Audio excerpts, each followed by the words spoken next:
నమస్కారం ఘంటారావానికి స్వాగతం. ముందుగా ప్రధానాంశాలు. 2 రోజుల్లో పీసీసీ కార్యవర్గ ప్రకటన, త్వరలోనే మంత్రివర్గ విస్తరణ ఉంటుందన్న మహేష్ కుమార్ గౌడ్.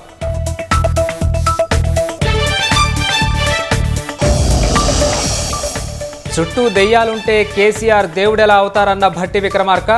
బీఆర్ఎస్ ఊహించని పథకాలు కాంగ్రెస్ అమలు చేస్తోందని వ్యాఖ్య.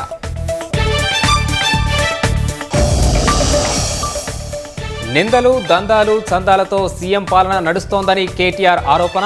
పార్టీ ఫిరాయింపుదారులకు కర్రు కాల్చి వాత పెడతామని ఉద్ఘాటన. ఏపీ ప్రభుత్వానికి తప్పుడు సమాచారం వెళ్లిందన్న దిల్ రాజు. పవన్ కళ్యాణ్ సినిమా ఆపే దమ్మెవరికీ లేదని స్పష్టీకరణ.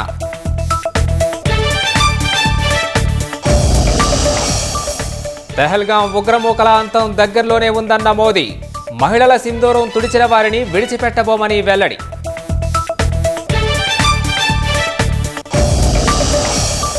రాష్ట్రాన్ని తాకిన నైరుతి రుతుపవనాలు.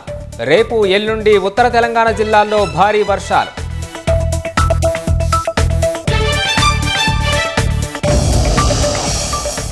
కుండపోత వర్షాలతో ముంబై అతలాకుతలం. ఎడతెరిపి లేకుండా కురుస్తున్న వానలు స్తంభించిన జనజీవనం.